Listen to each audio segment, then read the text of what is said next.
presentación de mi tutoría a distancia, con la situación que vivimos, pues se logró encontrar el modo, agradeciendo también al ingeniero por permitirnos estar en sus espacios.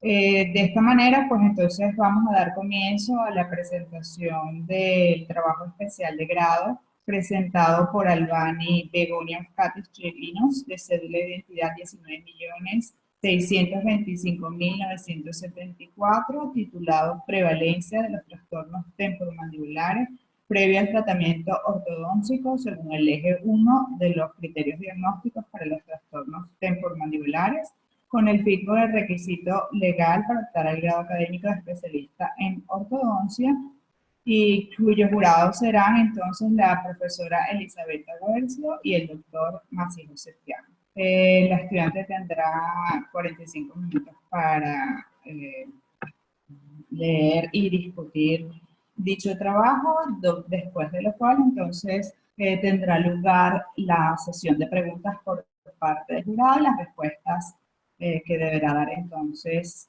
la estudiante Albani. Agradeciendo entonces su presencia, creo que podemos dar inicio a la presentación, a la defensa del trabajo. Bueno. Ok. Ya. Buenos días, el día de hoy les vengo a presentar mi trabajo especial de grado titulado Prevalencia de trastornos temporomandibulares previo al tratamiento ortodóntico según el eje 1 de los criterios diagnósticos para trastornos temporomandibulares, bajo la tutoría de la doctora Adriana Este. Comenzando con el planteamiento del problema, la prevalencia de trastornos temporomandibulares a nivel mundial varía ampliamente. Generalmente está expresado en el porcentaje de personas que presentan signos o síntomas o diagnósticos de trastornos temporomandibulares. Y esta variabilidad en los resultados está dada por las diferencias metodológicas y la falta de homogeneidad en los criterios diagnósticos utilizados en esas investigaciones. En el 2014 se publicaron las recomendaciones de la Red Internacional del Consorcio de Criterios Diagnósticos para Trastornos Temporomandibulares y expusieron una prevalencia del 5 al 12% en la población general y lo consideraron un problema de salud pública según el Instituto Nacional de Investigación Dental y Craniofacial. Entonces, este trabajo surgió de la necesidad de determinar la prevalencia de trastornos temporomandibulares previo al tratamiento ortodóntico para proporcionar una base de datos epidemiológica en el posgrado de ortodoncia de la Facultad de Odontología de la Universidad Central de Venezuela, utilizando criterios diagnósticos estandarizados para determinar la presencia o ausencia de trastornos, teniendo en cuenta que en nuestro país solo se han realizado 3 estudios que miden o han evaluado esta prevalencia, como fue el de Brusual, Ochoa y Amesti, y desde las fechas del 2007 no se han realizado otros, y estos estudios fueron retrospectivos, revisando las historias clínicas y no mediante una evaluación clínica de los pacientes. Entonces, el objetivo general de esta investigación fue determinar la prevalencia de trastornos temporomandibulares previo mediante una evaluación clínica según el eje 1 de los criterios diagnósticos para trastornos temporomandibulares en los pacientes que ingresaron por primera vez en el servicio de ortodoncia de la Facultad de Odontología de la Universidad Central de Venezuela en el año 2017. Como objetivos específicos se tienen identificar la presencia o ausencia de trastornos temporomandibulares mediante una evaluación clínica en los pacientes que conformaron el estudio y distribuirlos según grupo etario y género. Clasificar los trastornos temporomandibulares en trastornos asociados al dolor, trastornos intraarticulares y otras condiciones, según el eje 1 de los criterios diagnósticos para trastornos temporomandibulares. Y describir la frecuencia de signos y síntomas presentes en los pacientes que conformaron la muestra y distribuirlo por grupo etario y género. Comenzando con el marco teórico, tenemos que saber qué es la articulación temporomandibular. Y pues, es una articulación compuesta bilateral sinovial, la cual sabemos que una articulación compuesta tiene que presentar al menos 3 huesos. La articulación temporomandibular presenta la mandíbula, el temporal y un tercer elemento que es el disco articular.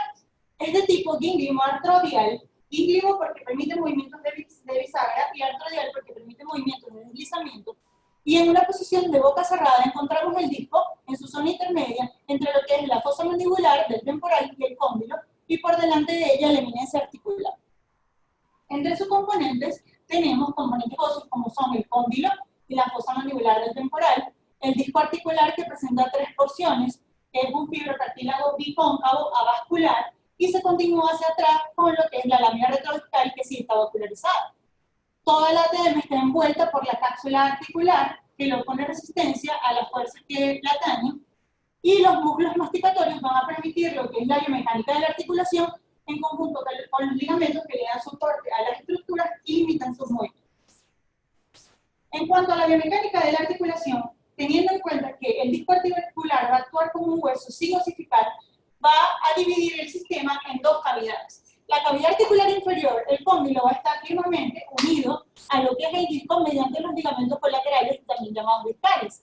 Y el único movimiento que va a ser posible es el movimiento de rotación, en donde se va a permitir una apertura de la boca de 20 a 30 milímetros. En la cavidad articular superior, como el disco, el complejo condilo-discal no está firmemente unido a lo que es la fosa mandibular, se permite un movimiento libre de deslizamiento, que es el denominado traslación, y pues permite la apertura de la boca de 40 a 60 milímetros. Teniendo un abre-boca de lo que es la articulación, entonces podemos saber, o podemos empezar a hablar de lo que son los trastornos temporomandibulares, que lo reconocemos como un grupo heterogéneo de condiciones clínicas de la articulación temporomandibular, los músculos de la masticación y las estructuras anatómicas adyacentes, cuya etiología es multifactorial.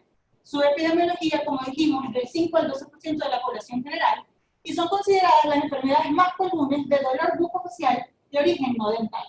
Es 2 veces más comunes en las mujeres que en los hombres y tiene un pico ancho de prevalencia de 20 a 40 años que se disminuye con la vejez. Los signos y síntomas son variados, pero los más principales son el dolor, los sonidos articulares tipo clic y tipo crepitación, tipo clic reconociéndose como un sonido único y tipo crepitación múltiple como una gravilla, y un rango de movimiento limitado. En la literatura se exponen distintos instrumentos para la evaluación de los trastornos temporomandibulares, en donde cada uno tiene sus ventajas, desventajas y limitaciones, y es importante por parte del clínico como del investigador reconocer los datos que se obtienen a partir de ellos para su aplicación. Entonces, los que han sido utilizados son los índices anamnésicos clínicos, los cuestionarios y los criterios diagnósticos. En los últimos años se han venido utilizando los criterios diagnósticos. En el año 1992 se crearon los criterios diagnósticos de investigación para trastornos temporomandibulares por un grupo de expertos en base a datos empíricos y revisión de la literatura, y crearon un sistema de doble eje. El eje 1, en el cual permite obtener los criterios diagnósticos estándar para los trastornos temporomandibulares más comunes en base a los signos y síntomas clínicos, y el eje 2, que permite obtener lo que son los factores psicosociales y del comportamiento y la discapacidad relacionada al dolor. Todo esto en acorde a la respuesta del actual modelo biopsicosocial de los trastornos temporomandibulares. Y con el objetivo, uno de los objetivos más importantes de ellos es implementar la estandarización de diagnóstico para permitir la comparación entre poblaciones. Entonces, desde su nacimiento en 1992, posterior a ello, el Instituto Nacional de Investigación de Odontología Craneofacial financió un proyecto de validación de 5 años, dado que en el 2001 quisieron evaluar lo que era la fiabilidad y la confiabilidad del eje 1 y el eje 2. Estos resultados fueron expuestos en el 2008 en la sesión general de la IADR, en donde expusieron que los criterios diagnósticos para el eje 1 tenían una validez de criterio inadecuada. Entonces lo revisaron y en el año 2009, en un taller cerrado de la IADR, se determinaron o se expusieron el producto final, que fueron los criterios diagnósticos para trastornos temporomandibulares, en donde estuvieron presentes profesionales de 12 países y 11 organizaciones. Simultáneamente al desarrollo de los criterios se fue desarrollando una nueva clasificación para los trastornos temporomandibulares en base a la que ya existía de la Academia Americana del Dolor Facial. Y dicha clasificación o dicha ampliación de la taxonomía de los trastornos, respaldada por la Academia Americana, fue discutida en la sesión de la IADR en el 2011 en San Diego y 2012 en Brasil. Y entonces llegaron a una conclusión de 37 condiciones en su clasificación, donde 12 las catalogaron como las más comunes y crearon algoritmos de diagnósticos de tablas de criterios con árboles de decisión, las cuales dicha taxonomía y dicho protocolo fue publicado en el año 2014, en donde en mayo del 2017 fue aprobado finalmente por la IADR, hasta el punto que a finales del año pasado el sitio web del consorcio se mudó al sitio web de la IADR. En cuanto a la evaluación del eje 1 de los criterios diagnósticos para trastornos temporomandibulares, que obtenemos los criterios más comunes, los obtenemos por medio del cuestionario de síntomas y la hoja de examinación del protocolo, en donde están los trastornos asociados al dolor, como la mialgia, la artralgia, la cefalea atribuida a trastornos temporomandibulares, la enfermedad articular degenerativa, la subluxación y trastornos interarticulares como desplazamiento discal con reducción con bloqueo intermitente y sin reducción con y sin apertura limitada. En cuanto a los subtipos de mialgias, tienen como mialgia local cuando la localización del dolor es inmediatamente al sitio de la palpación, dolor no facial cuando se propaga el dolor más allá del sitio de la palpación pero dentro de los límites del músculo, y el dolor miofacial referido se extiende más allá de los límites del músculo que se palpa. En cuanto a los antecedentes de la prevalencia, en esta tabla podemos observar los distintos estudios en los cuales han evaluado la prevalencia de trastornos temporomandibulares utilizando el protocolo que más tarde se van a discutir con nuestros resultados. En cuanto al marco metodológico, tenemos que este estudio fue un estudio primario de tipo observacional de alcance descriptivo y de corte transversal, en donde nuestra población fueron todos los pacientes que ingresaron por primera vez para ser atendidos en el posgrado de ortodoncia en el año 2017. Y la muestra estuvo conformada por 112 pacientes que ingresaron por primera vez para ser atendidos y que cumplieran con los criterios de inclusión. Y el muestreo fue no probabilístico intencional. En cuanto a los criterios de inclusión, tenemos que fueron todos los pacientes admitidos para iniciar su tratamiento ortodóntico en el posgrado de ortodoncia en el año 2017 y que hubiesen firmado el consentimiento informado. Los criterios de exclusión fueron aquellos pacientes que hubiesen recibido algún tipo de tratamiento ortodóntico u ortopédico previo a la primera evaluación. En cuanto a los sistemas de variables del estudio, tenemos que son estas que observamos en la tabla. La mayoría de ellas fueron cualitativas, nominales, dicotómicas o policotómicas, y una sola fue cuantitativa discreta, como fue la variable edad. Discutimos lo que fue el grupo etario, el género, los trastornos temporomandibulares si estuvieron ausentes o presentes, los tipos de trastornos, como ya lo vimos según el eje 1, y en cuanto a los signos y síntomas, los signos fueron ruidos articulares, cuyo indicador fue sin ruido, tipo clic o tipo crepitación, limitación de la apertura bucal si fue ausente o presente, y el dolor muscular y el dolor en ATM, sus indicadores fueron sin dolor, en reposo, en palpación y en función. Entonces, estos son los criterios diagnósticos correspondientes a cada diagnóstico. Es decir, una persona fue diagnosticada con mialgia cuando cumplía con las siguientes condiciones. En el cuestionario de síntomas debía ser positivo para lo siguiente. En el último mes, el paciente debió haber presentado dolor en la mandíbula, la sien, el oído o delante del oído. Y adicional, dolor modificado por movimiento mandibular, función o parafunción. Al momento de hacer el examen clínico, tuvo que haber sido positivo al examinar el temporal y el macetero, confirmación del dolor en el músculo y reporte de dolor familiar con replicación, con pruebas de provocación. Que lo que quiere decir es que al momento del examen clínico uno le debe preguntar al paciente si ese dolor que se tiene en ese momento por la prueba de provocación, que pudo haber sido por palpación o por el movimiento mandibular, se le parecía, se le asemejaba o se le era familiar al dolor que había presentado en los últimos 30 días. En cuanto a la artralgia, para el cuestionario de síntomas son los mismos criterios que en el anterior, con la diferencia que en el examen clínico, la confirmación del dolor fue en la articulación temporomandibular y el reporte de dolor familiar fue positivo cuando presentó alguna de estas pruebas de provocación. Palpación en el polo lateral de la articulación o alrededor del polo lateral o en los movimientos mandibulares. En cuanto a la cefalea atribuida a trastornos temporomandibulares, tuvo que ser positivo para lo siguiente. En el último mes presentar dolor de cabeza de cualquier tipo en la sien y dolor de cabeza modificado por movimiento mandibular, función o parafunción.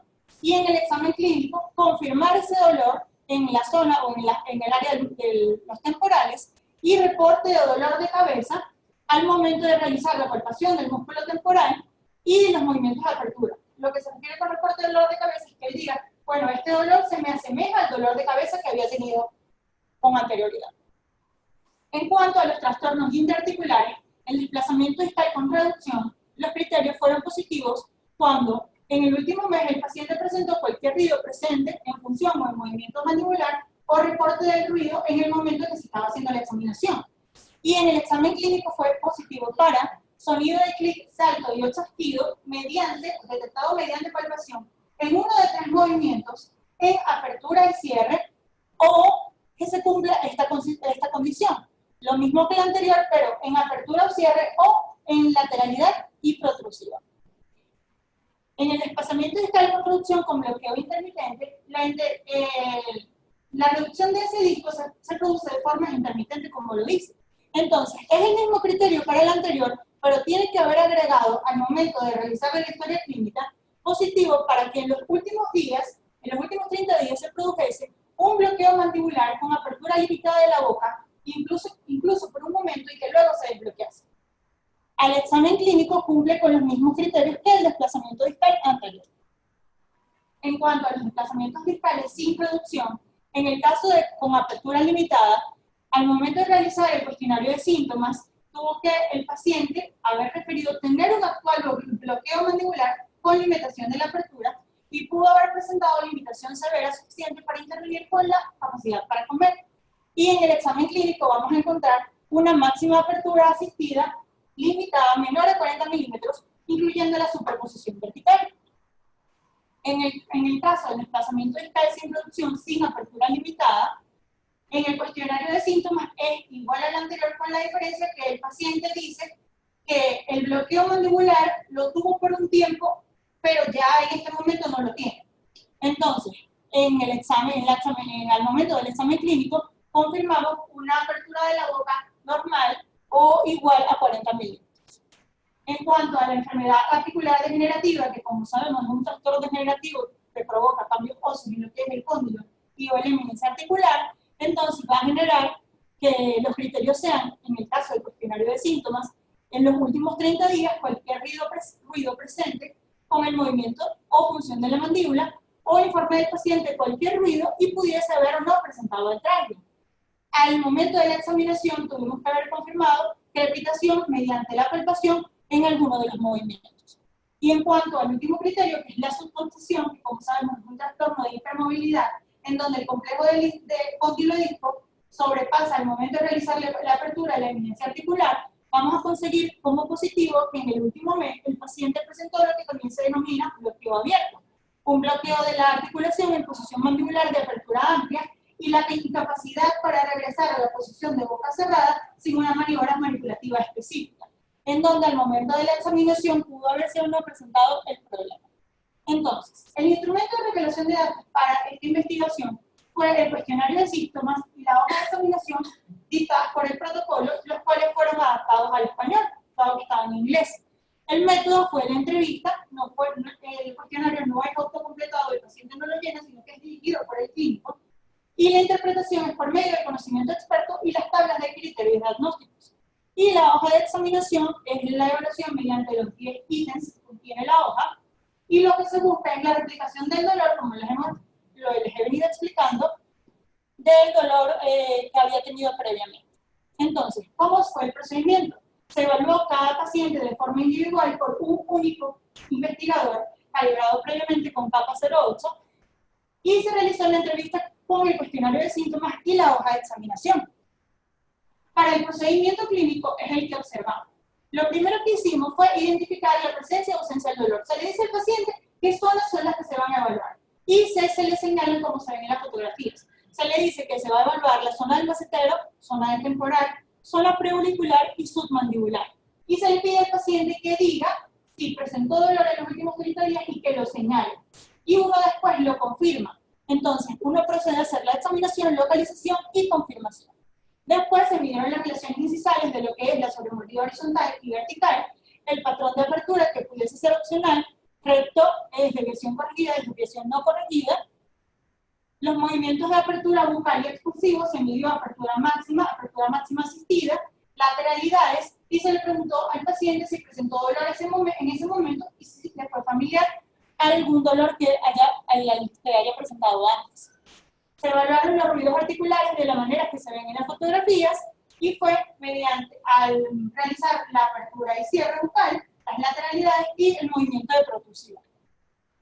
La palpación muscular entonces se realizó en el temporal y el macetero, dividido en 3 zonas y en 3 puntos, como se observan en las imágenes: zona anterior, posterior y media, el origen del cuerpo y la inserción.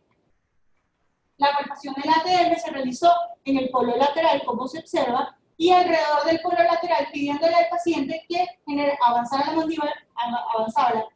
mandíbula en protrusión.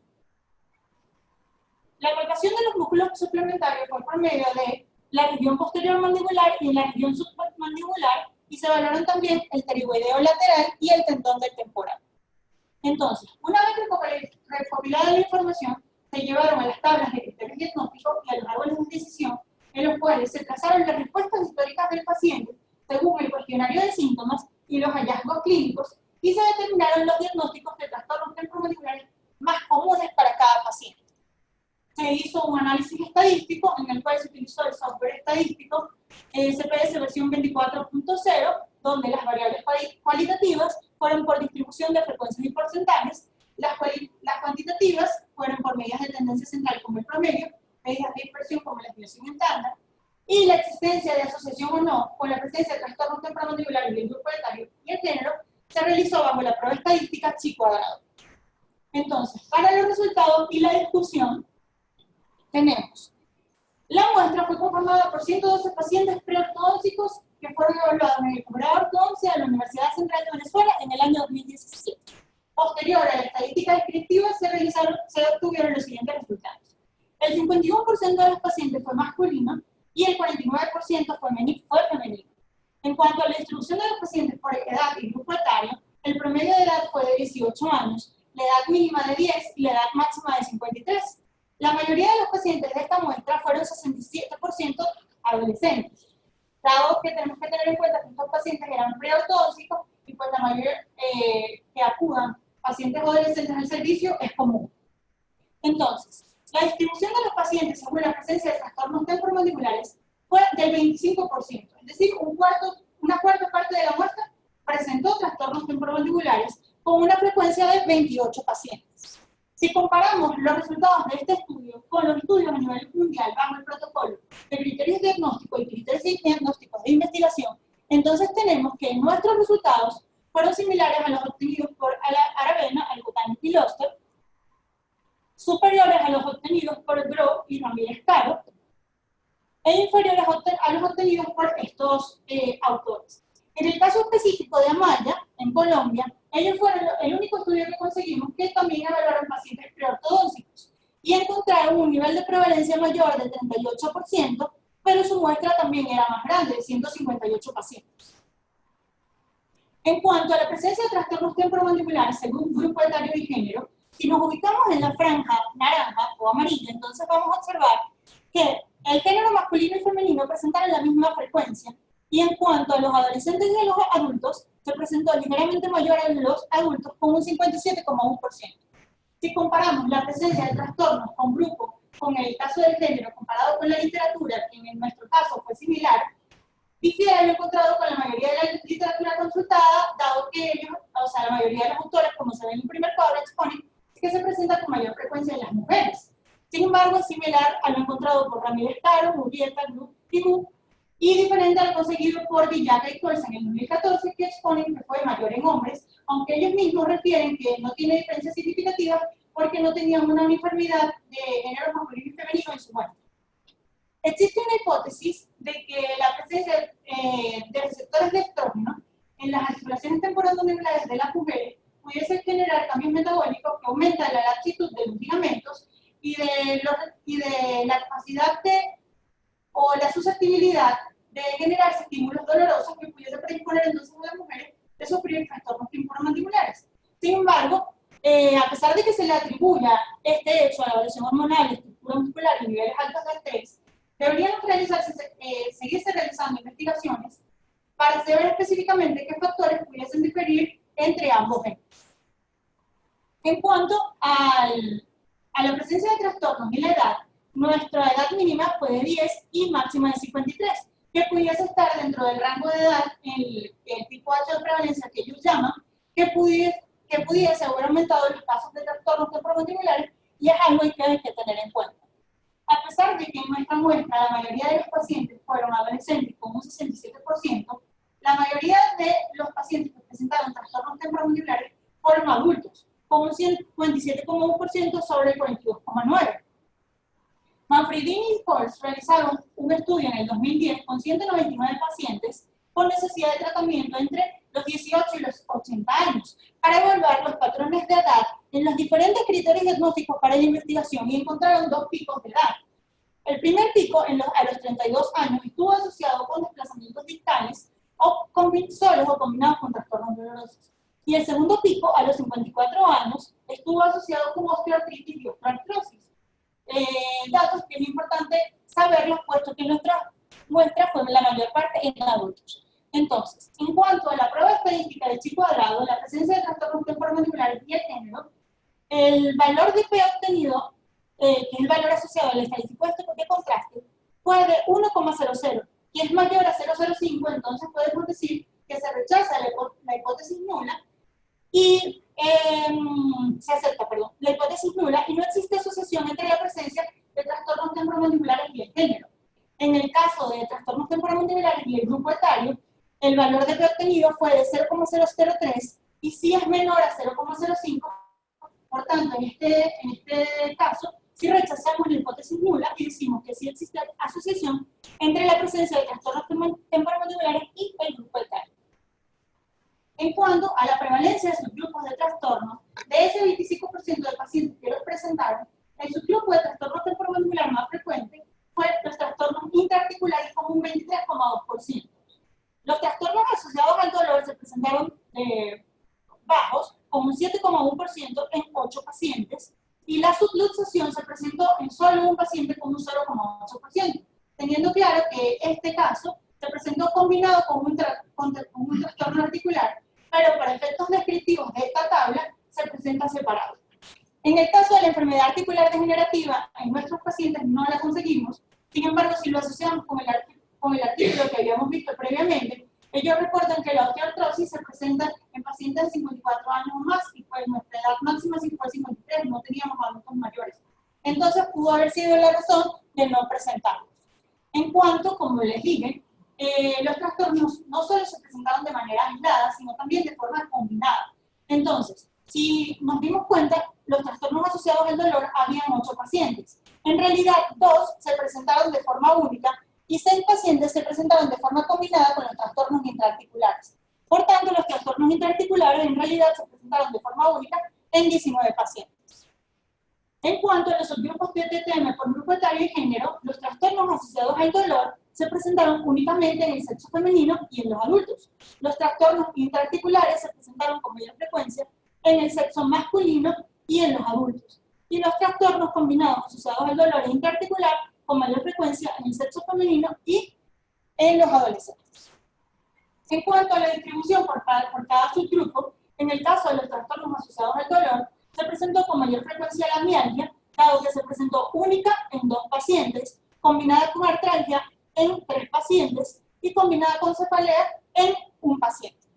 En cuanto a los trastornos intraarticulares, que también es el diagnóstico clínico más frecuente, que fueron los desplazamientos distales con un 23,1%, fueron más frecuentes los unilaterales que los bilaterales y se presentaron con mayor frecuencia los del lado derecho que los del lado izquierdo. La frecuencia de subtipos de trastornos intraarticulares se presentó con mayor frecuencia en los desplazamientos distales con reducción frente a los de cualquier otro tipo. Entonces, con reducción del lado derecho fueron 15 pacientes, con reducción del lado izquierdo 14 pacientes, con reducción con bloqueo intermitente del lado derecho 5 pacientes, con bloqueo intermitente del lado izquierdo 2 pacientes, desplazamiento con reducción y subluxación en 1 paciente y desplazamiento sin reducción sin apertura limitada en 1 paciente. Con respecto a ese hecho, que los desplazamientos distales con reducción fueron más frecuentes, coincide con lo conseguido en los siguientes artículos, por los siguientes autores. Además, en el caso nuestro, se presentó de forma similar del lado derecho y del lado izquierdo, lo que coincide con el estudio de Amaya en pacientes preortodóncicos que también consiguieron de forma similar del lado derecho con 26 y 27% respectivamente del lado izquierdo. En cuanto al bloqueo intermitente, que es el nuevo diagnóstico de los criterios diagnósticos para trastornos temporomandibulares, Bro y Coles reportaron en un solo paciente en el 2016 y Spexkarov en el 2015 reportaron un 3%. El conocimiento de la frecuencia de esos desplazamientos discales tiene una importancia clínica, dado que si se realiza una detección precoz de los desplazamientos, se podría evitar que se perpetúe esa incongruencia del complejo condilo-discal y pues pudiese avanzar ese desplazamiento. Westenson, citado por Saleh y Coles, realizaron o exponen que la progresión de desplazamiento discal de la articulación temporomandibular se asocia positivamente con la intensidad de los síntomas y que en pacientes que presentan bloqueo temporal, es decir, bloqueo intermitente, con dolor pronunciado, el 20% puede pasar de desplazamiento discal con reducción a desplazamiento discal sin reducción. Y Saleh y Coles en el 2013, en un estudio prospectivo en pacientes sintomáticos y asintomáticos adultos, en donde evaluaron la progresión de trastornos temporomandibulares, encontraron que uno de cada 13 pacientes progresó el desplazamiento discal con reducción a sin reducción después de 15 años. Entonces, si comparamos nuestros valores o nuestros resultados de los subgrupos de trastornos temporomandibulares, empezando por los trastornos intraarticulares, que fueron los más comunes, en comparación al estudio de Amaya, que fue también el que vio pacientes preortodóncicos, entonces observamos que su resultado fue mayor, pero teniendo en cuenta que su muestra también era mayor. En cuanto a la enfermedad articular degenerativa, ellos tampoco consiguieron ningún paciente con enfermedad articular degenerativa, pero como son pacientes preortodóncicos, pues generalmente no incluyen en la muestra adultos mayores que observen en su rango de edad. En cuanto a los trastornos intraarticulares, fue semejante al conseguido por Schulz, Guerrero y Murrieta. Los trastornos combinados doloroso y articular, en aquellos casos en donde los estudios lo reportaron, pudo haber sido semejante, pero los trastornos asociados al dolor el valor de la prevalencia disminuyó con respecto al resto de los estudios. El caso específico del estudio de Echbet-Tarot y Osewick llama la atención porque ellos reportan resultados de prevalencia de subgrupos mayor que el resto, con la diferencia es que el resto de los estudios eran pacientes asintomáticos, pues que se estaban evaluando para ver si tenían o no presencia de trastornos. En estos pacientes, eran pacientes que estaban buscando necesidad de tratamientos de trastornos temporomandibulares, por tanto ya tenían signos y síntomas presentes, y pues entonces nos lleva a pensar la razón de que los resultados de prevalencia de los subgrupos fuera mayor. En cuanto a la distribución de frecuencia de la presencia de signos y síntomas en la muestra, el 54,5% de los pacientes presentó algún signo o síntoma de trastorno temporomandibular, lo que difiere con lo conseguido por Ibarra y Coles en Chile y Nguyen en Vietnam, que consiguieron mayores resultados de signos y síntomas, pero eran muestras con adultos mayores. Y difiere con Amnesty y Ochoa, Amnesty en la Universidad de Zulia y con Ochoa en la Universidad de Carabobo. En cuanto a la presencia de esos signos y síntomas según el grupo etario y el género, si nos ubicamos en el lado de la presencia, observamos que se presentó con mayor frecuencia en el género femenino, con 32/29, y con mayor frecuencia en los adolescentes, que serían las torres amarillas, con respecto a las anaranjadas, que serían los adultos. En cuanto a los tipos de signos y síntomas presentes en el total de la muestra, el signo articular que se presentó con mayor frecuencia fueron los ruidos articulares, con un 23,20%, que fue superior a lo conseguido por Aravena y Coles en 2016 y por Da Silva y Coles en una revisión sistemática de 11 artículos de niños y adolescentes con un 14%. En cuanto al síntoma articular, y fue inferior a lo conseguido por Ramírez Caro, Osorio y Ochoa. En cuanto al síntoma articular, que sería por dolor por palpación de músculos y ATM, fue igual a lo conseguido por Aravena, que reportó fue el dolor facial, inferior a lo conseguido por Osorio y Coles, y por Ochoa con un 80,70%. Ok, con respecto a la distribución de frecuencia del dolor muscular, se presentó con mayor frecuencia el dolor por palpación. En el caso del dolor en la articulación temporomandibular, también se presentó con mayor frecuencia el dolor por palpación con un 35,70%. Y en el caso de los tipos de ruidos articulares presentes en nuestro estudio, solo se detectaron ruidos articulares tipo clic. Los ruidos articulares tipo crepitación no se detectaron, y los tipos clic se presentaron en un 23,2% de los pacientes, de los cuales los ruidos articulares unilaterales presentaron una frecuencia mayor a los bilaterales. ¿Cómo conclusión, podemos decir que existe una prevalencia de trastornos temporomandibulares del 25% según el eje 1 de los criterios diagnósticos para trastornos temporomandibulares en los pacientes que ingresaron por primera vez para ser atendidos en el posgrado de ortodoncia de la Facultad de Odontología de la Universidad Central de Venezuela en el año 2017. La prevalencia de trastornos temporomandibulares en este estudio fue similar en hombres y en mujeres, mientras que la distribución según el grupo etario sí presentó diferencia, dado que se presentó con un 57,1% en los pacientes adultos.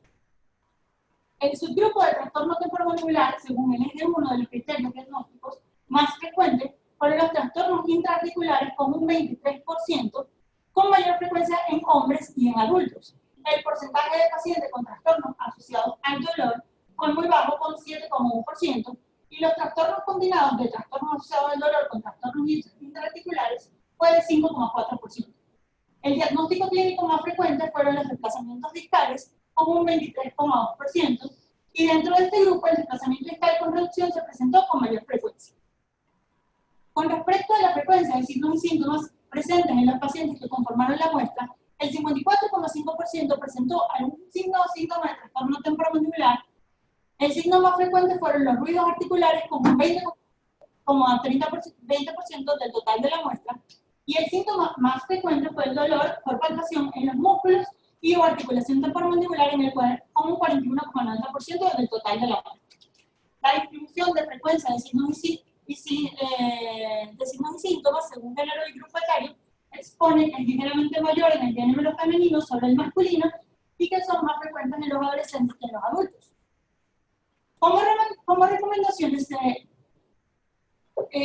recomienda continuar realizando estudios de prevalencia con los criterios diagnósticos actuales en distintas poblaciones para determinar valores de prevalencia más acertados, porque como se vio, hay muchos estudios que utilizan los criterios diagnósticos para investigación del 92, y se recomienda homogeneidad de las estrategias de reporte y presentación de los datos. Se recomienda realizar un estudio en el que se considere evaluar los factores etiológicos relacionados a los signos y síntomas y diagnósticos de trastornos en pacientes que presentasen o tuviesen trastornos temporomandibulares y no los tuviesen, para evaluar los factores más predisponentes en nuestra población y poder otorgar un mejor manejo de los mismos. Y evaluar durante y después de culminado el tratamiento de ortodoncia a los pacientes que vimos en este estudio, para poder comparar el desarrollo de los trastornos temporomandibulares en aquellos sujetos que los presentaron y la evolución de los que carecieron de diagnóstico. Antes de finalizar, quisiera pedirles, como en fútbol, un minuto extra para dar unos pequeños agradecimientos. Entonces, quería agradecerle primeramente a Dios y a mis padres, porque sin ellos no estuviera aquí. Quería agradecerle a las residentes de segundo año por permitirme evaluar a sus pacientes, a mis compañeras y amigas, las residentes de tercer año, a cada uno de los profesores que hacen vida en la facultad, por el dado que todos ellos aportan un granito de arena, y pues obviamente a las personas que hacen vida conmigo en la residencia, porque ellas vieron todo el proceso de la tesis y han vivido conmigo estos 3 años de posgrado. Y por supuesto, un agradecimiento especial a mi tutora de tesis, pues porque vivió codo a codo conmigo toda esta investigación, que fue un trabajo duro para ambas, pero que si no fuera por ella tampoco estaría hoy aquí dándole esta presentación de tesis. Muchas gracias al profesor Luis Fernández y al profesor Héctor por permitirme usar los espacios de SOS Telemedicina, y a todos mis amigos que están aquí presentes por haber asistido. A todos, muchas gracias.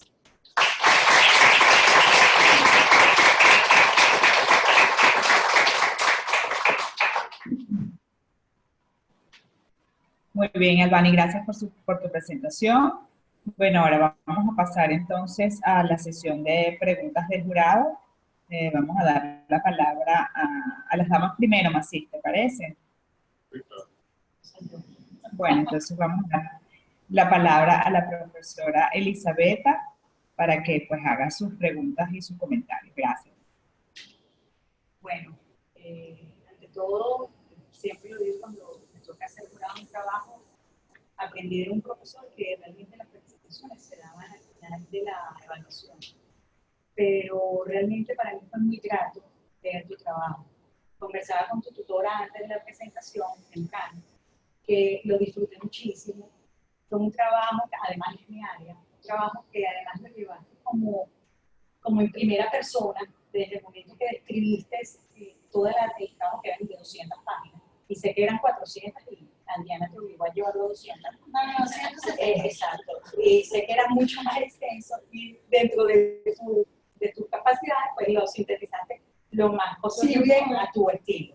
Pero lo hiciste de una manera muy coherente, de manera que el que lo estaba leyendo se le hacía muy fácil comprender la evolución de los criterios diagnósticos del consorcio y bueno, y toda la parte del marco teórico, toda la descripción de la estructura y todo. Y al final, a pesar que es un trabajo de prevalencia, es un trabajo muy extenso, donde, bueno, no sé cómo hiciste para ponerlo en 40 minutos, porque hiciste prevalencia en general de todos los trastornos y sabemos muy bien que ese instrumento tiene muchísimas aristas y puntos de evaluación. Yo quiero hacerte dos preguntas. La primera es, ¿cuáles fueron las limitaciones que tú te concediste a la hora de hacer la evaluación clínica de los pacientes durante el estudio de prevalencia? O sea, en la evaluación clínica. Sí, porque lo otro era un cuestionario, ¿no? Sí, sí. Bueno, la limitación es que, bueno, primeramente que el instrumento como tal y todas las instrucciones estaban en inglés. Por tanto, tuvimos que traducir todo lo que se refería tanto al protocolo, que eran más páginas que mi tesis, todos los instrumentos tenían su... Era mucho contenido que había que leer, pero, y tuve que discutirlo con la doctora y también con la doctora, gracias a la doctora Lucía, que me dio un artículo actual traducido por la Escuela de Idiomas. Entonces, esa fue una de las limitaciones porque obviamente no era mi idioma. Lo otro fue con respecto a los sonidos articulares, que lo discutí mucho con la doctora Diana, porque en el caso, por ejemplo, de los desplazamientos distales con reducción, ellos exponen que los criterios para ellos, el paciente debía tener sonido articular, o sea, el criterio específico, sonido articular tipo clic en al menos uno de los 3 movimientos, y ese sonido tenía que ser en apertura y en el cierre.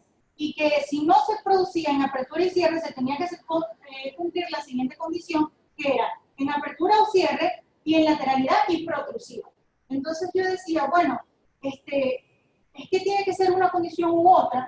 Entonces lo buscamos, o sea, tratamos como que de determinar la razón por la cual lo era, y después de leyendo los artículos del consorcio, pues es que ellos exponen que como es una evaluación clínica, es necesario tener los criterios más factibles a la mano, porque obviamente no nos estamos ayudando de la resonancia magnética.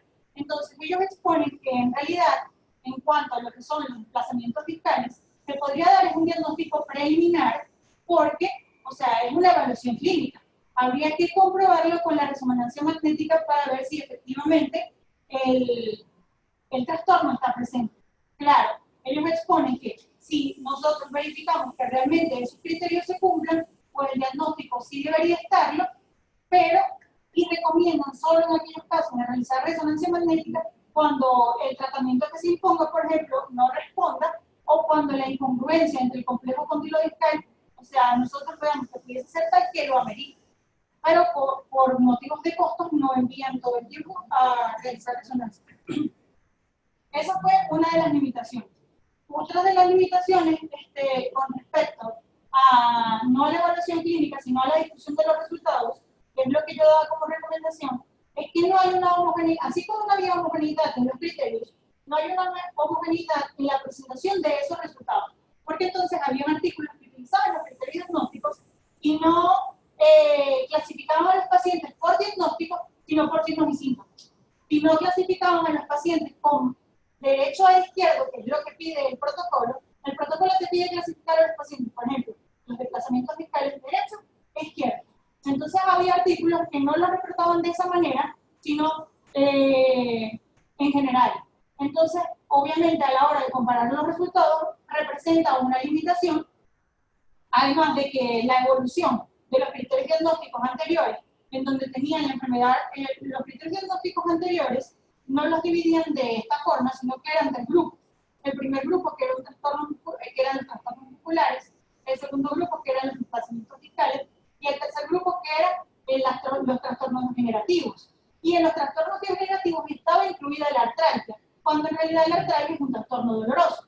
Entonces, cuando se cambiaron a los nuevos criterios y modificaron esos aspectos, lo colocaron en los trastornos dolorosos, a la hora de comparar los resultados también fue engorroso, porque entonces tuve que leer cada artículo para saber específicamente el porcentaje, por ejemplo, de artralgia, y entonces sumarlo al trastorno doloroso y dejar en enfermedad articular degenerativa, por ejemplo, son aquellos pacientes que tuvieron osteoartrosis y osteoartritis.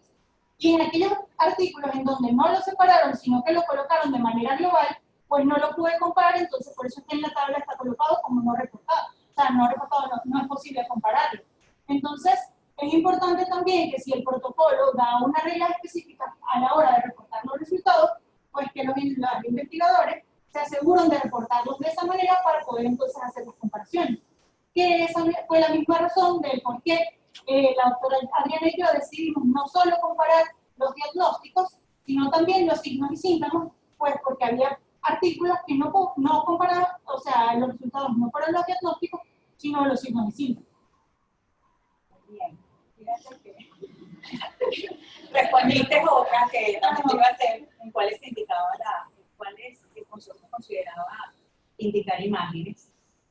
Ya lo dijiste. Ahí te pasó que había algo que no podías clasificar cuando evaluaste clínicamente al paciente, que no lo podías incluir, o el instrumento era tan preciso que rápidamente tú podías, porque es que a mí me llama la atención cuando estaba leyendo, ¿no? Que, por ejemplo, cuando ponen el consorcio, dice que si hay clic en apertura, en cierre, ellos consideran, porque pues van al árbol, ¿no? Que hay un desplazamiento lateral o medial. Y yo pensaba, ¿y el anterior o el otro tipo de desplazamiento? No. O era algo que está escrito así y ellos sí lo consideran. No, es que el árbol, o sea, no está determinado, o sea, no se puede determinar si el desplazamiento es lateral o medial. O sea, la única forma de determinarlo es por medio de imagen. O sea, uno nada más con el árbol de criterios diagnósticos, como es una evaluación clínica, vamos a saber si hay un desplazamiento discal o no. Yeah. El tipo de desplazamiento, si es anterior o medial, no se puede, anterior sí, porque generalmente es anterior, pero no se puede determinar si es medial o lateral. En aquellos casos en los que tuve duda, yo le decía a la doctora Adriana que por favor subiera a la sala clínica para evaluar ella también al paciente, pero recuerdo que había un caso en específico que era este paciente, que le comentamos el día del curso con la doctora Dalsa, que presentaba un sonido y yo pensaba que era crepitación por las características que le estaba diciendo, pero al final lo evaluamos y no era crepitación, sino era clic. O sea, sí hay que ser minucioso, pero por ejemplo, hay un artículo que no pude colocar en la presentación por cuestiones de tiempo, pero que evaluaba la manera en cómo se aprendieron, o sea, cómo fueron llevados los criterios diagnósticos por los investigadores. Es decir, un grupo de personas evaluaron si el consorcio, la persona que iba a hacer la investigación era autodidacta o necesitaba hacer el curso, porque generalmente para aplicar el protocolo uno tiene que hacer un curso de capacitación por gente aprobada por el consorcio. Entonces, pero adicionalmente ellos en la página del consorcio tienen todas las herramientas disponibles, incluso un video, para que uno pueda autoaprender. Entonces ellos evaluaron o compararon, investigadores los mandaron, les dieron todos los videos, los artículos, el tutorial, para que ellos autoaprendieran, y entonces lo compararon con un grupo de personas que sí hicieron el curso. Y los resultados fueron bastante satisfactorios, o sea, dijeron que no hubo una diferencia significativa, excepto para lo que era la mialgia y la artralgia, que una cosa que hay que tener en cuenta, que tampoco me dio tiempo de exponer, es que cuando uno hace la evaluación clínica y hace lo que es la palpación muscular, uno tiene que palpar por 5 segundos. Entonces, uno le debe preguntar al paciente si siente que el dolor se mantiene en esa zona, si el dolor se irradia, o si el dolor lo siente en alguna otra parte. Entonces, eso también nos va a permitir clasificar si el paciente tuvo lo que ellos llaman una mialgia local, o un dolor miofascial, o un dolor miofascial con referencia. Sí, yo leí esa parte y me pareció interesantísimo que lo tuyo fue autoaprendido, pero que en los estudios de investigación, pues estadísticamente los resultados son los mismos. Entiendo que fuiste muy sistemática y metódica aplicación de este instrumento en cada paciente? En realidad tomó En media, porque sé que empezando me tardaste 5 horas. No, empezando me tardé mucho porque yo quería evaluar adicional las interferencias. O sea, yo quería, o sea, ya que es lo que estaba viendo, quería aprovechar y ver si los pacientes tenían interferencias en lateralidad y protrusiva y si esas interferencias, después obviamente hacer la estadística y ver si existía entonces asociación con los trastornos. Sin embargo, después desistí porque yo misma me di cuenta que no había relación, además de que yo estaba haciendo un método puramente visual, no con articuladores, entonces al momento de compararlo con el resto de los artículos iba a ser difícil. Entonces en esas primeras instancias no se me tardé como 40 minutos con cada paciente. Con todo, entre el cuestionario y la evaluación todo, clínica. exacto. Con cada uno, porque entonces era explicar con el pelito cómo iba a ser la interferencia, no sé qué. Entonces nada, me tardé mucho con ellos, o sea, no sé, veía 7 por día, recuerdo. Pero después dije, no, ya, pero igual vi como 80, sí. Entonces, me rendí en los 80. Ya casi me terminó. Entonces, después dije, no, voy a olvidarlo, y pues en realidad no se tardó mucho, y pues obviamente ya le había agarrado la práctica, y repetí el discurso 80 veces, y las muchachas se metían conmigo que por qué no les ponía una grabación, y que por ponerle una grabación. Entonces dijo, no puedo poner una grabación porque obviamente yo necesito escuchar la respuesta, porque como se dijo, el cuestionario de síntomas no es autocompletado. Hay que dirigirlo porque hay que hacer ciertas preguntas, porque en el protocolo, o sea, tendría que pasarles o sea, como tal el protocolo, ellos dicen qué palabras específicas hay que usar, qué hay que decir en caso de que no diga tal cosa. O sea, es sistemático. ¿Y el lapso de tiempo? Como 15 minutos. No, En total, la evaluación clínica del paciente. No, me tardé mucho porque obviamente estaban los pacientes de la clínica, o sea, los míos. Entonces los veía en días que no eran de clínica. No sé, me tardé como 6 meses.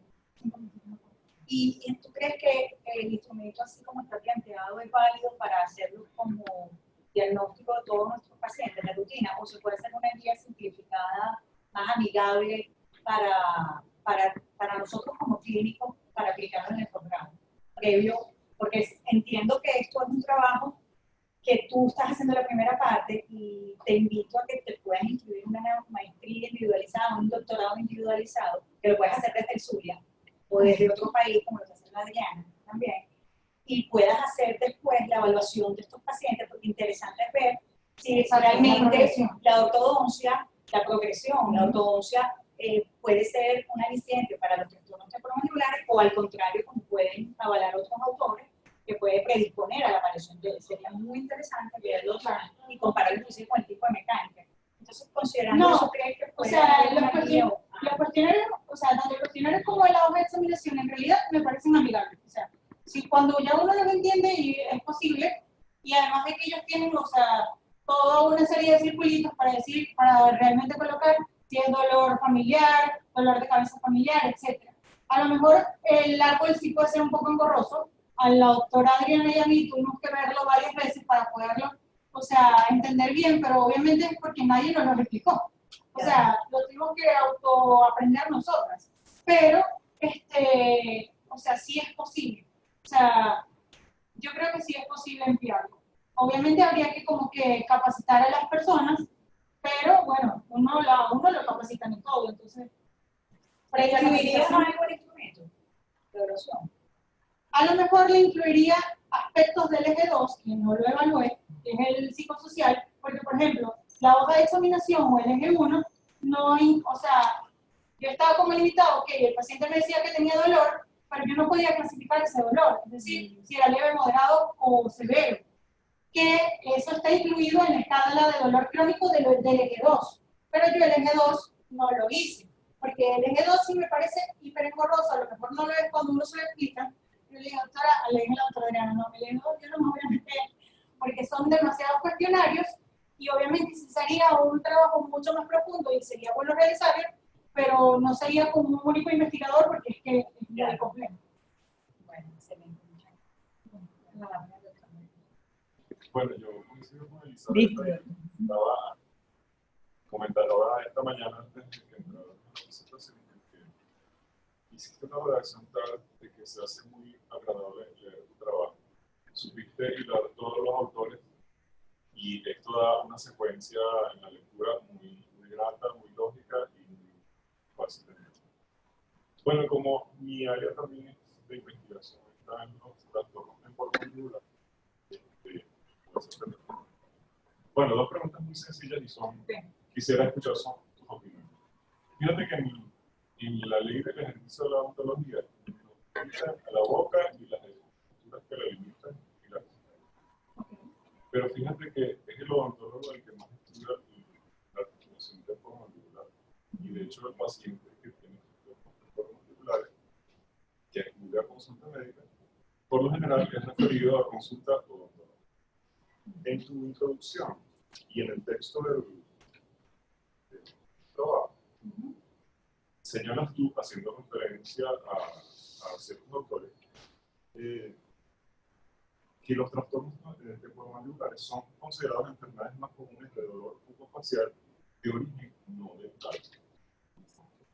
Si es así, entonces, ¿por qué estudiamos la articulación temporomandibular siendo su principal función estar asociada a la función masticativa?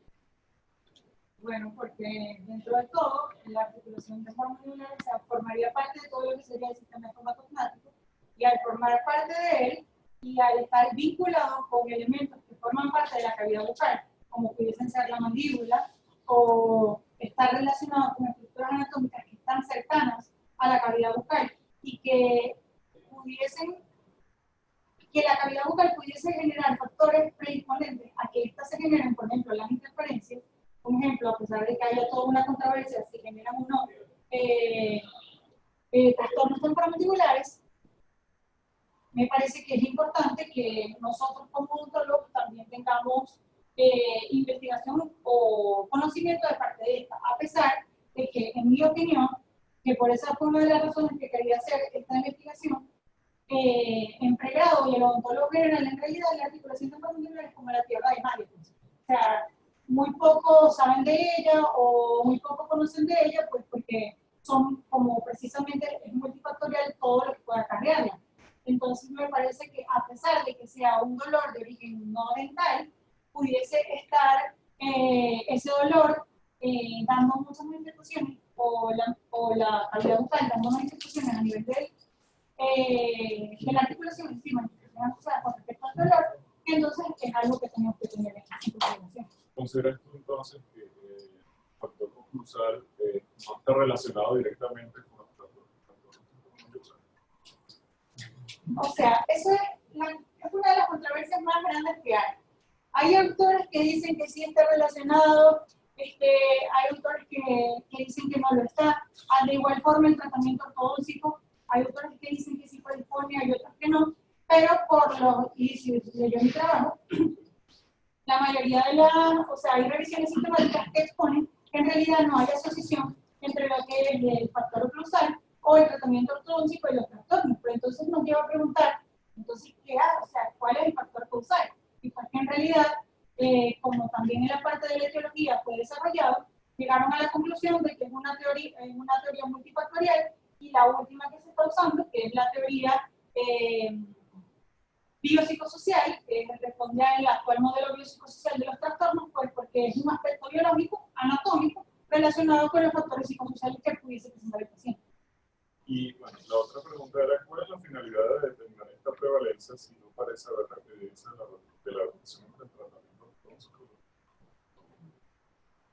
Pues porque, a pesar de que, como les digo, hay estudios que dicen que el tratamiento de ortodoncia no está relacionado, recuerdo que hay uno en específico que dice que se tiene que seguir investigando en el área de la ortodoncia, pues porque se ha investigado muy poco. Entonces, la única forma de verdaderamente saber si el tratamiento de ortodoncia influye o no en los trastornos temporomandibulares es tener una muestra previa. Y teniendo una muestra previa es haber hecho esta base de datos epidemiológica para entonces después comprobar si esos trastornos se pudieron haber desarrollado o no.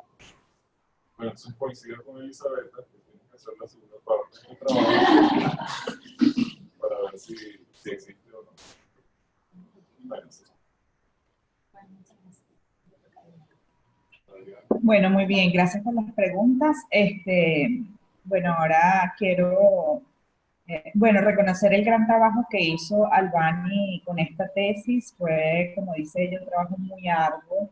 En primer lugar, para prepararse, para comprender todo lo que era esta evaluación con los criterios diagnósticos, también un poco para llevar, o sea, fue un momento difícil llevar también la contraria a un grupo importante que en la facultad trabaja con otros criterios y por lo tanto también es importante pues reconocer que este trabajo no sigue precisamente las líneas de la facultad y pues tomar esa dirección también fue difícil en cierto aspecto.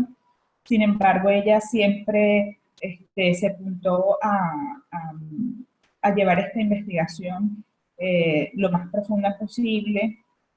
Tengo que reconocer que su trabajo realmente fue arduo, pero excelente. Trabajó muchísimo, siempre que tuvo dudas, pues buscamos información y no quiso dejar ningún cabo suelto, pues y eso demuestra la excelencia de su trabajo, que hoy, pues con mucho orgullo ella le expresé. Dentro de las cosas, las preguntas que te tenía Albany, pues ya los jurados hicieron algunas, pero tomando en consideración justamente que en la facultad existen otras formas de evaluar los trastornos temporomandibulares que ustedes como estudiantes de ortodoncia también les presentaron. O sea, a ti como estudiante te presentaron un sistema de evaluación y como tesista tú entraste en un mundo distinto de cómo evaluar los trastornos temporomandibulares. Me gustaría que nos comentaras cómo fue esa comparación entre una forma y otra de evaluarlo. Si tú crees que este sistema puede ser útil, como ya te lo preguntó la profesora Elisabetta, si sientes que llegas igualmente de las dos maneras a un diagnóstico o hay alguno que, o sea, como para evaluar si esto que tú hiciste puede ser planteado en nuestra escuela. Esa como primera pregunta. Comparando el sistema de evaluación que se utiliza en el servicio de evaluación, primeramente, con respecto a este protocolo, al ser sistemático, es decir, al seguir como un orden y tener criterios específicos, pues es más, bueno, me pareció más fácil para mí determinar un diagnóstico de un paciente, cuando en el caso de la facultad es una historia que obviamente a lo mejor sí pudiese ser enriquecedora, habría que, o sea, los datos que en ella se obtienen. Pero me parece que es hiper extensa, pero obviamente para motivos académicos es necesaria como ellos lo hacen. Sin embargo, al momento de realizar o sea, de determinar los diagnósticos para los pacientes, en realidad están utilizando una clasificación que ya no se usa. O sea, esa clasificación ellos exponen, o al menos ustedes conocen el servicio de la facultad y están las muchachas presentes, pero cuando nos dieron la clase nos dijeron que era una clasificación que estaba expuesta en la Sociedad Internacional de Cefalea, en el punto número 11, y que era de la Academia Americana del Dolor Facial, y que estaba actualizada, pero en realidad esa forma en la cual están clasificados los trastornos temporomandibulares actualmente no está así. Hasta el punto que yo de verdad busqué esa clasificación de la Sociedad Internacional de Cefaleas y llegó a un punto, ella ya va por la tercera edición. En la segunda edición ellos habían publicado lo que ellos exponen, pero por ejemplo en la tercera ellos exponen, se recomiendan los criterios diagnósticos para la investigación para trastornos temporomandibulares, pues el área de ellos. Entonces lo que yo opino es el hecho de que si estamos actualmente a nivel mundial utilizando una clasificación nueva, ¿por qué enfrascarse en seguir utilizando una clasificación que no es? Y en cuanto al método como tal, me parece que es más práctico. A lo mejor se podrían combinar porque por motivos académicos ellos también tienen que evaluar el resto. O sea, tienen que hacer una evaluación completa del estudiante. Pero para motivos clínicos, me parece que, o sea, sí se podría implementar el protocolo dentro de la facultad para estar a la par de la comunidad. O sea que esto puede ser una recomendación, aplicar este tipo de sistema de evaluación en nuestra escuela. Muy bien, y otra de las preguntas es con respecto al eje 2. Los presentes no conocen el eje 2, pero como tú bien lo explicaste, pues el eje 2 evalúa pues, la parte más que todo psicosocial del paciente con una serie de cuestionarios que tú leíste y bien comentaste que te parecía bastante engorroso. Pero que realmente una vez que se entra en el, digamos, en el sistema, pues podrían ser un poco menos engorrosos de lo que parecen al inicio. Pero la pregunta es, ¿tú crees, por lo que has leído y lo que has investigado, que si hubieses incluido los resultados del eje 2, cambiarían tus resultados? ¿Modificarían algo tus resultados? O ¿Habría sea, algo diferente? no los cambiaría, pero sí fuese más enriquecedor, o sea, el resultado fuese más nutritivo, si se podría llamar de alguna forma. Porque estamos claros que los trastornos temporomandibulares no son plenamente anatómicos, entonces, y que hay, tanto por la literatura como por lo que se ha estudiado con respecto a la etiología, los factores psicosociales en realidad están muy relacionados con lo que es el estrés, la ansiedad, que esos son todos los cuestionarios. O sea, hay un cuestionario para la ansiedad, un cuestionario para el estrés, ciertos hábitos parafuncionales como el bruxismo, entre otras actividades como masticar chicle, etc. Además de la escala de dolor crónico y muchos otros instrumentos. Y pues, si hubiese sido importante, y hubiese sido o hubiese dejado un mayor aporte, porque entonces estaríamos hablando de la relación existente, o si hubiese adicional hecho la relación existente entre los factores psicosociales y los trastornos, o cuáles de esos factores fueron los que se presentaron con mayor frecuencia, como para tenerlo, o sea, en consideración, y si hubiese sido importante, y en realidad sí me hubiese gustado, pero por cuestiones de tiempo, y en realidad como es una tesis de especialidad, a lo mejor en otro rango, se podría realizar, pero sí me hubiese parecido importante incluirlo. Porque en realidad los trastornos temporomandibulares no son solitarios, porque están asociados con los factores psicosociales. Excelente. Bueno, entonces aprovecho para invitarte a que continúes tu investigación en otro rango, como dices tú, en otro momento, pero a completar la investigación porque realmente el eje 2 de los criterios diagnósticos es importante integrarlo, porque aunque no cambia el diagnóstico clínico, sí nos permite comprender mejor un poco de lo que es esto de los trastornos temporales. Entonces, bueno, creo que con esto cierro la sesión de preguntas, sin antes, por supuesto, felicitarte por el trabajo que hiciste, por la presentación y bueno, y agradeciendo entonces a todos la presencia. Creo que podemos entonces cerrar, si los jurados están de acuerdo, la